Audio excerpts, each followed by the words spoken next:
Hi hello ನಮಸ್ತೆ, welcome back to my channel. ಇವತ್ತಿನ ವಿಡಿಯೋದಲ್ಲಿ ಪಂಚಗಣಾಧೀಶರಲ್ಲಿ ಒಬ್ಬರಾದಂತಹ ನಾವೆಲ್ಲರೂ ಕೂಡ ಆರಾಧನೆ ಮಾಡುವಂತಹ ತಿಪ್ಪೇರುದ್ರ ಸ್ವಾಮಿಯ ಬಗ್ಗೆ ನನಗೆಷ್ಟು ವಿಚಾರ ಗೊತ್ತಿದೆಯೋ ಅಷ್ಟನ್ನು ಇಲ್ಲಿ ಶೇರ್ ಮಾಡ್ತಾ ಇದ್ದೀನಿ. ನಾಯಕನಹಟ್ಟಿ ತಿಪ್ಪೇಸ್ವಾಮಿ ಅಂದ ತಕ್ಷಣ ನಾವೆಲ್ಲರೂ ಕೂಡ ಕೆಲವರು ಮನೆ ದೇವರು ಹಾಗೆಯೇ ಆರಾಧ್ಯ ದೈವ ಅಂತ ಹೇಳಿ ಭಕ್ತಿ ಭಾವಗಳಿಂದ ನಾವು ಒಂದು ಸನ್ನಿಧಾನಕ್ಕೆ ಹೋಗಿ ನಮ್ಮ ಸೇವೆಯನ್ನು ಸಲ್ಲಿಸ್ತಾ ಇರ್ತೀವಿ. ಆದರೆ ಬೇಸಿಕಲಿ ಬಂದ್ಬಿಟ್ಟು ತಿಪ್ಪೇರುದ್ರ ಸ್ವಾಮಿ ಪವಾಡ ಪುರುಷರಲ್ಲಿ ಒಬ್ಬರು. ಇಲ್ಲಿ ಕಾಣಿಸ್ತಾ ಇರೋದು ಹೊರಮಠ ಅಂತ ಹೇಳಿ. ಇಲ್ಲಿ ನಾಯಕನಹಟ್ಟಿಲಿ ಎಷ್ಟೋ ಜನಕ್ಕೆ ಇದು ಮಾರಮ್ಮನ ಒಂದು ದೇವಸ್ಥಾನ, ಇಲ್ಲಿ ಐಕ್ಯ ಆಗಿದ್ದಾರೆ ತಿಪ್ಪೇರುದ್ರ ಸ್ವಾಮಿ ಅಂತ ಹೇಳಿ ನಂಬ್ತೀವಿ. ಹಾಗೆಯೇ ತಿಪ್ಪೇರುದ್ರ ಸ್ವಾಮಿಯ ಒಂದು ಇನ್ನೊಂದು ಉತ್ಸವ ಮೂರ್ತಿ ಇರುವಂತಹ ದೇವಸ್ಥಾನವನ್ನು ಕೂಡ ನೋಡ್ತೀವಿ. ಹೊರಮಠ ಮತ್ತು ಹೊಳಮಠ ಅಂತ ಹೇಳಿ ಕೂಡ ಕರೀತಾರೆ. ಸೊ ಇಲ್ಲಿ ಮಾರಮ್ಮನ ಗುಡಿಗೆ ಸಂಬಂಧಿಸಿದಂತಹ ಐಕ್ಯ ಆಗಿರುವಂತಹ ಸ್ವಾಮಿಗಳು ನೆಲೆಸಿರುವಂತಹ ಒಂದು ಸ್ಥಳವನ್ನು ಹೊರಮಠ ಅಂತ ಹೇಳಿ ಕರಿತೀವಿ. ಇಲ್ಲಿ ಕಾಣಿಸುವಂಥದ್ದು ಒಳಮಠ.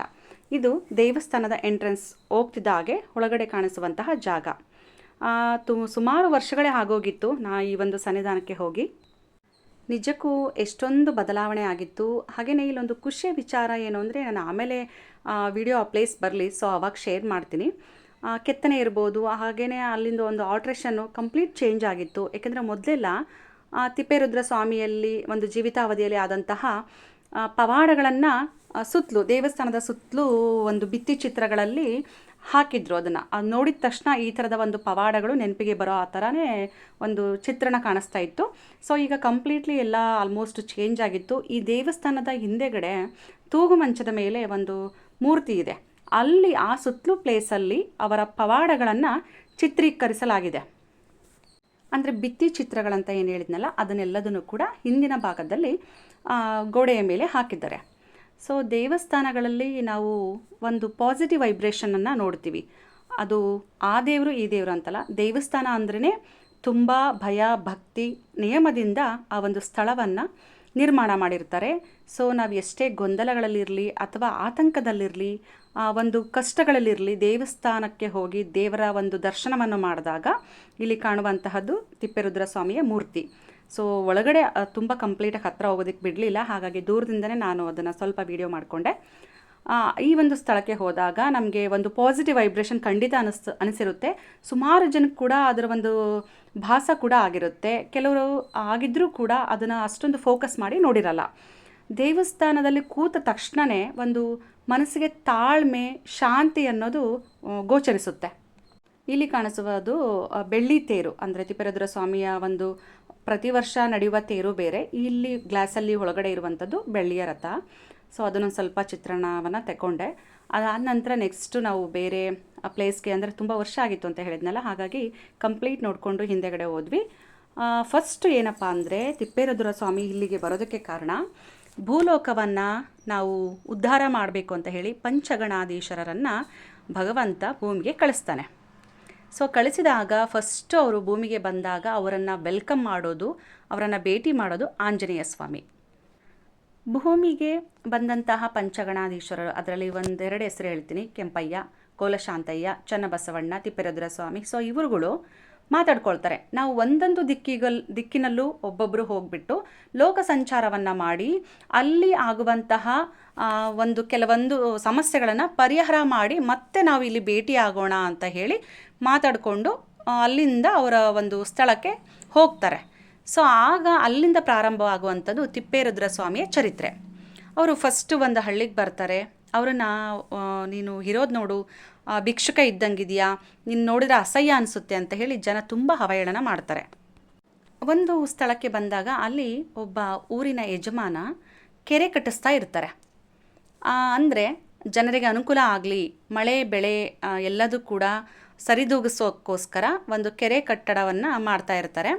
ಆಗ ನನಗೂ ಒಂದು ಕೆಲಸ ಕೊಡಿ ಸ್ವಾಮಿ ಅಂತ ಕೇಳ್ತಾರೆ ತಿಪ್ಪೇರುದ್ರ ಸ್ವಾಮಿ.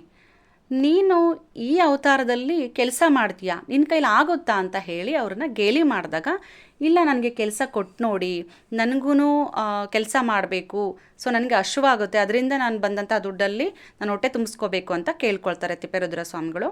ಆಗ ಸರಿ ಅಂತ ಹೇಳಿ ಕೆಲಸ ಮಾಡೋಕ್ಕೆ ಕೊಡ್ತಾರೆ. ಅಂದರೆ ಇಷ್ಟು ಗಂಟೆಯಿಂದ ಇಷ್ಟು ತಾಸಿನವರೆಗೂ ಈ ನೆಲವನ್ನು ಅಗಿಬೇಕು ಅಂತ ಹೇಳ್ತಾರೆ. ಆದರೆ ತಿಪ್ಪೇರುದ್ರ ಸ್ವಾಮಿ ಏನು ಮಾಡ್ತಾರೆ, ಪವಾಡ ಪುರುಷರಲ್ವಾ, ಅವರ ಬೆತ್ತ ಮತ್ತು ಜೋಳಿಗೆಯನ್ನು ಆ ನೆಲಕ್ಕೆ ಮುಟ್ಟಿಸಿ ಕೆಲಸವನ್ನು ಪ್ರಾರಂಭ ಮಾಡ್ತಾರೆ. ಅವ್ರ ಹತ್ರ ಯಾವಾಗಲೂ ಒಂದು ಬೆತ್ತ, ಒಂದು ಜೋಳಿಗೆ ಯಾವಾಗಲೂ ಇರ್ತಾಯಿತ್ತು. ಅಷ್ಟೊಂದು ಶಕ್ತಿ ಅವರಲ್ಲಿತ್ತು ಅನ್ನೋದಕ್ಕೆ ಎಕ್ಸಾಂಪಲ್ಲು. 4 ಜನ 3 ದಿನ ಮಾಡುವಂತಹ ಕೆಲಸವನ್ನು ಅವರು ಸ್ವಲ್ಪ ಹೊತ್ತಿನಲ್ಲೇ ಮುಗಿಸ್ಬಿಡ್ತಾರೆ. ಅದನ್ನು ನೋಡಿ ಆ ಒಂದು ಯಜಮಾನನಿಗೆ ಆಶ್ಚರ್ಯ ಆಗುತ್ತೆ. ಆಗ ಆ ಯಜಮಾನ ಮನಸ್ಸಲ್ಲಿ ಅನ್ಕೊತಾರೆ, ಇವನಿಂದ ಈ ಕೆಲಸ ಮಾಡಿಸಿದ್ರೆ ವಾರಗಟ್ಟಲೆ ಮಾಡೋವಂಥ ಕೆಲಸ ಒಂದೇ ದಿನದಲ್ಲಿ ಮುಗಿದೋಗುತ್ತೆ, ತುಂಬ ಜನಕ್ಕೆ ಕೊಡೋವಂಥ ಒಂದು ವೇತನವನ್ನು ನಾನು ಉಳಿತಾಯ ಮಾಡ್ಬೋದು ಅಂತ ಅಂದ್ಕೊಂಡು ಅವನ್ನ ತಿಪ್ಪೇರುದ್ರ ಸ್ವಾಮಿನ ಕರೆಸ್ಬಿಟ್ಟು ನಿನ್ನ ಕೆಲಸಕ್ಕೆ ಹಣ ಕೊಡ್ತೀನಿ, ಅದಕ್ಕೂ ಮೊದಲು ನೀನು ಅಷ್ಟೂ ಕೆಲಸವನ್ನು ಅಷ್ಟು ನೆಲವನ್ನು ಅಗಿಬೇಕು ಅಂತ ಹೇಳ್ತಾರೆ. ಅದಕ್ಕೆ ತಿಪ್ಪೇರುದ್ರ ಸ್ವಾಮಿ, ನೋಡಿ ನನಗೆ ವಹಿಸಿದಂತಹ ಕೆಲಸವನ್ನು ಮಾಡಿದ್ದೀನಿ, ನನಗೆ ಇನ್ನೊಬ್ಬರು ಕೆಲಸ, ಅದು ನೀವು ಹೇಳ್ತಾ ಇರೋದು ಇನ್ನೊಬ್ಬರು ಮಾಡುವಂತಹ ಕೆಲಸ ನಾನು ಮಾಡಲ್ಲ, ನಾನು ಮಾಡಿರೋ ಕೆಲಸಕ್ಕೆ ನನಗೆ ಕೂಲಿ ಕೊಡಿ ಅಂತ ಕೇಳ್ತಾರೆ. ಆಗ ಆ ಯಜಮಾನನಿಗೆ ತುಂಬ ಕೋಪ ಬರುತ್ತೆ. ನಾನಿಲ್ಲಿ ಯಜಮಾನ, ನಾನು ಹೇಳ್ದಂಗೆ ನೀನು ಕೇಳಬೇಕು. ಅಲ್ಲಿ ಏನು ಒಂದಿಬ್ಬರು ವ್ಯಕ್ತಿಗಳು ಅವನ ಜೊತೆ ಕೆಲಸ ಮಾಡ್ತಿದ್ರಲ್ವ, ಸೊ ಅವ್ರ ಕೆಲಸವನ್ನು ನೀನು ಮಾಡು ಅಂತ ಒತ್ತಾಯ ಮಾಡಿದಾಗ, ಮತ್ತೊಬ್ಬರ ಕೆಲಸ ಮಾಡೋದಕ್ಕೆ ನಾನು ಯಾರು? ನನ್ನ ಕೆಲಸ ಎಷ್ಟಿದೆ ನಾನು ಅಷ್ಟು ಮಾಡಿದ್ದೀನಿ, ಮಾಡಿದಷ್ಟು ನೀಡು ಭಿಕ್ಷೆ, ನಾನು ಎಷ್ಟು ಮಾಡಿದನೋ ಅಷ್ಟಕ್ಕೆ ನೀವು ನನಗೆ ವೇತನವನ್ನು ಕೊಡ್ರಿ ಅಂತ ಕೇಳ್ತಾರೆ. ಆಗ ಸಿಟ್ಟು ಬಂದು ಏನು ಮಾಡ್ತಾರೆ ಪಾಪ ತಿಪ್ಪೇರುದ್ರ ಸ್ವಾಮಿಗೆ ಅಂದರೆ, ಅಲ್ಲಿರೋ ಜನಗಳನ್ನೆಲ್ಲ ಕರೆಸ್ಬಿಟ್ಟು ಚೆನ್ನಾಗಿ ಏಟ್ ಕೊಡ್ತಾರೆ. ತುಂಬ ಸುಸ್ತಾಗುತ್ತೆ ಸ್ವಾಮಿಗಳಿಗೆ.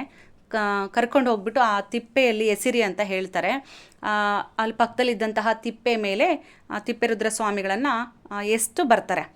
ಆಗ ಆ ಪಕ್ಕದಲ್ಲೇ ಒಂದು ಪಲ್ಲಕ್ಕಿ ಹೋಗ್ತಾ ಇರುತ್ತೆ, ಕೆಂಪಯ್ಯ ಸ್ವಾಮಿಗಳ ಪಲ್ಲಕ್ಕಿ ಹೋಗ್ತಾ ಇರುತ್ತೆ. ತಿಪ್ಪೇರುದ್ರ ಸ್ವಾಮಿಗಳು ದೂರದಿಂದನೇ ನೋಡ್ಬಿಟ್ಟು ಕೆಂಪಯ್ಯ ಕೆಂಪಯ್ಯ ಅಂತ ಕೂಗ್ತಾರೆ.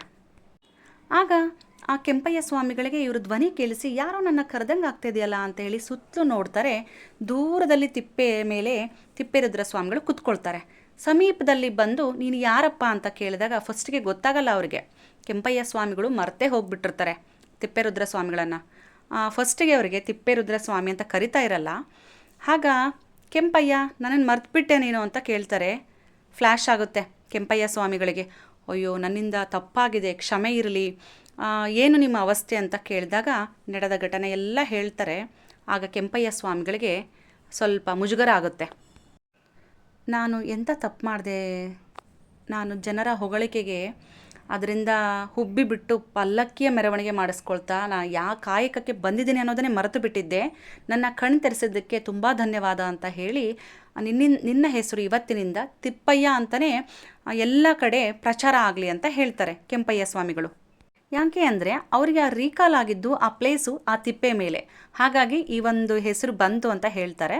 ಕತೆ ತುಂಬ ಚೆನ್ನಾಗಿದೆ. ಎಲ್ಲಾದರೂ ಸಾಧ್ಯ ಆದರೆ ನಿಮಗೆ ಆ ಒಂದು ಗೊತ್ತಿಲ್ಲ ಈಗಿನ ದಿನಗಳಲ್ಲಿ ಸಿಗುತ್ತಾ ಇಲ್ಲೋ ಅಂತ ಹೇಳಿ, ತಿಪ್ಪೇರುದ್ರ ಸ್ವಾಮಿಯ ಒಂದು ಚರಿತ್ರೆಯ ಆ ಕ್ಯಾಸೆಟ್ ಸಿಕ್ಕರೆ ತೊಗೊಂಡ್ಬಿಟ್ಟು, ಟೇಪ್ ರೆಕಾರ್ಡರ್ ಇವಾಗಲೂ ಬೇರೆ ಕಡೆ ಎಲ್ಲ ಸಿಗುತ್ತೆ, ಸಿಕ್ಕರೆ ಕೇಳಿ ನೋಡಿ. ನೋಡೋದಕ್ಕಿಂತ ಕೇಳಿಸ್ಕೊಳ್ಳೋ ಒಂದು ಕತೆ ಇದೆಯಲ್ಲ, ತುಂಬ ಮನಸ್ಸಿಗೆ ಮುದ ಕೊಡುವಂಥದ್ದು ಕತೆ. ಅದು ಬೇಗ ಮುಗಿಯಲ್ಲ, ಯಾಕಂದರೆ ಹಂತ ಹಂತವಾಗಿ ಒಂದೊಂದು ಪವಾಡಗಳನ್ನು ಹೇಳ್ತಾ ಹೋಗಬೇಕಾಗುತ್ತೆ.